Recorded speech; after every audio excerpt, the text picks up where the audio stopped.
ইন্না রাব্বাকুমুল্লাহুল্লাযী খালাকাস সামাওয়াতি ওয়াল আরদা ফি সিত্তাতি আইয়ামিন সুম্মা ইসতাওয়া আলাল আরশ। সূরা আরাফে বললেন, আল্লাহ তাআলা বলছেন, এই আসমান সমূহ এবং জমিন আমি 6 দিনে তৈরি করেছি। কয় দিনে তৈরি করেছেন বলেন? 6 দিনে। পৃথিবীর কোন বিজ্ঞানী কি আসমান তৈরি করতে পারবে? জমিন তৈরি করতে পারবে? যদি বলা হয় তুমি এই শীতের দিনে টিউবওয়েল যদি আপনি চাপেন, গরম পানি বের হয়। দুনিয়ার সমস্ত বিজ্ঞানীরা যদি এক হয়, তারা যদি তৈরি করে, তারা যদি প্রচেষ্টা করতে চায় যে আমরা ঠান্ডা পানিকে গরম করব, গরম পানিকে ঠান্ডা করব, এটা কি সম্ভব নাকি? বলে কে দিয়েছেন? কে দিয়েছেন? আল্লাহর চেয়ে বড় কেউ আছে কি?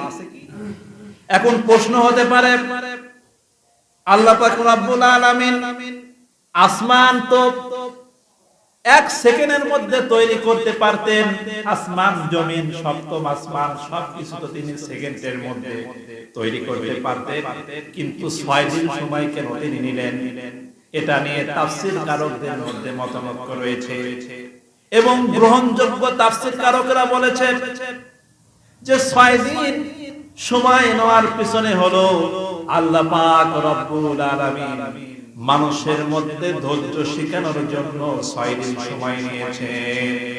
এজন্য হাদিসে এসেছে, হাদিসের উর্দু অনুবাদটাই হয়ে পড়েছিলাম, কামো মে जो होना शैतान के तरफ से होता है और कामों में अधीरा होना अल्लाह ताला की तरफ से होता है। যেই কাজের মধ্যে তাড়াহুড়ো হয়, যেই কাজটা তাড়াহুড়োর মধ্যে হয়, ওই কাজের ভিতরে শয়তান থাকে, শয়তানের পক্ষ থেকে কাজ হয়।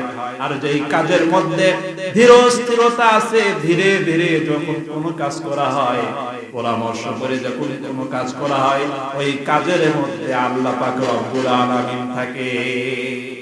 আল্লাহ তাআলা বলেছেন, ও দুনিয়ার মানুষেরা, তোমরা অধৈর্য হয়ো না, ধৈর্য ধারণ করো। বিপদে মুসিবতে, বালা মুসিবতে তোমরা যদি ধৈর্য ধারণ করো, তাহলে কি হবে? ওয়াবাশশিরিস সাবিরিন, ধৈর্যশীলদের সুসংবাদ দেন। ওয়াবাশশিরিস সাবিরিন, ধৈর্যশীলদেরকে আপনি সুসংবাদ দেন। কিসের সুসংবাদ? জান্নাতের সুসংবাদ। এরপরে আল্লাহ পাক রব্বুল আলামিন সূরা কফের মধ্যে বললেন, ওয়ালাকাদ খালাকনাস সামাওয়াতি ওয়াল আরদা ওয়া মা বাইনাহুমা ফি সিত্তাতি আইয়ামিন ওয়া মা মাসসানা মিন লুগুব। আল্লাহু আকবার।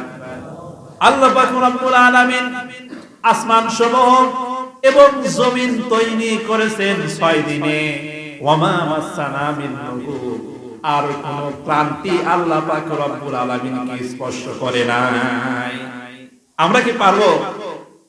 আমরা যদি একবার আমাশা হয়, পাতলা পায়খানা হয়ে যায়, 2 বার 3 বার যদি পাতলা পায়খানা হয়ে যায়, আমাদের মুখের দিকে তাকানো যায় না, আমাদের চেহারার মতো দেখা যায় না, চেহারাটা কেমন হয়ে যায়।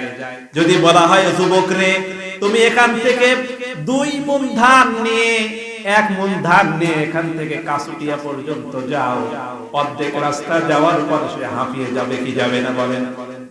অথচ আল্লাহ পাক রব্বুল আলামিন এমন একটা আসমান তৈরি করলেন, 7টা আসমান তৈরি করলেন, যে আসমানের দূরত্ব পৃথিবী থেকে প্রথম আসমানের দূরত্ব 500 বছরের রাস্তা। বলুন সুবহানাল্লাহ। এমন করে তিনি 7টা আসমান তৈরি করলেন। ওয়া মা মাসসানা মিন লুগুব, আল্লাহ পাক রব্বুল আলামিনকে কোনো ক্লান্তি স্পর্শ করে নাই, কোনো ক্লান্ত হয় নাই আল্লাহ তাআলা। সুবহানাল্লাহ।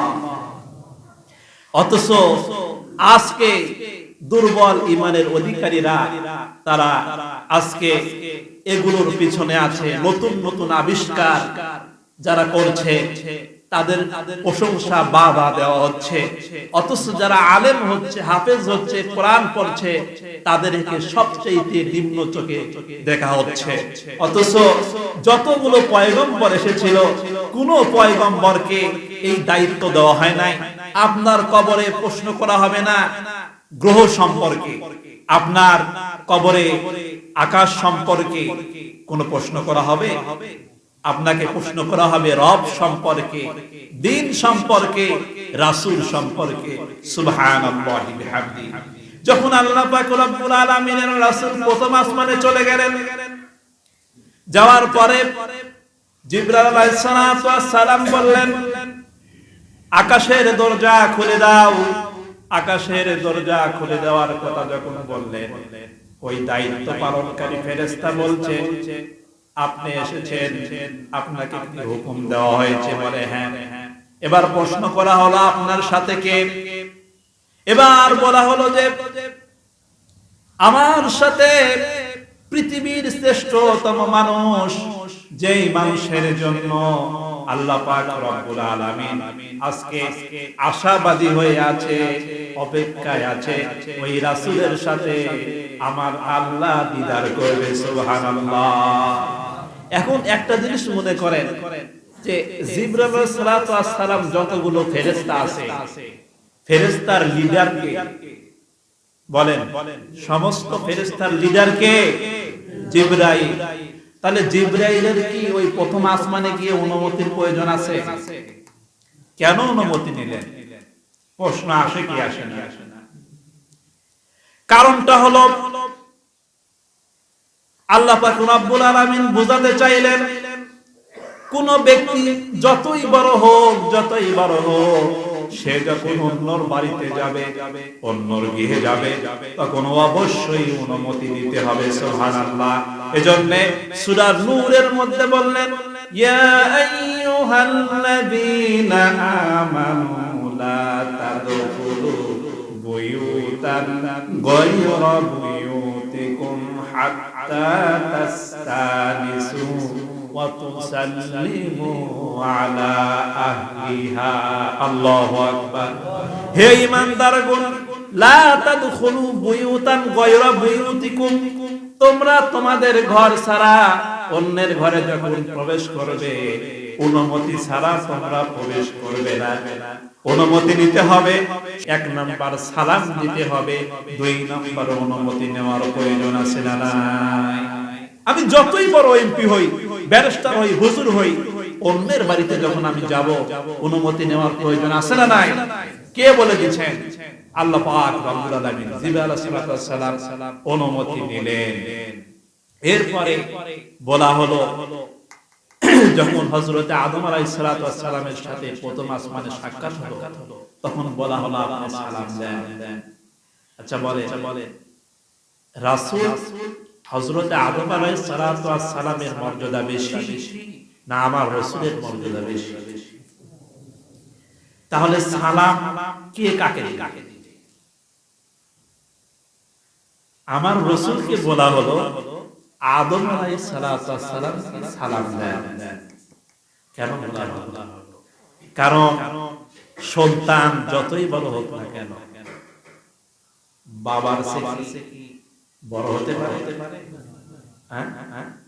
অনেক এলেম হতে পারে, অনেক বড় হতে পারে, কিন্তু বাবার একটা সম্মান আছে না? এজন্য বাবার সম্মানটা আলাদা। আমি যত বড়ই হোক না কেন, আমি আমার বাবার চাইতে কি বড় হতে পারবো? আমার বাবার সম্মান, আপনার বাবার সম্মান সব চাইতে বেশি। সুবহানাল্লাহ।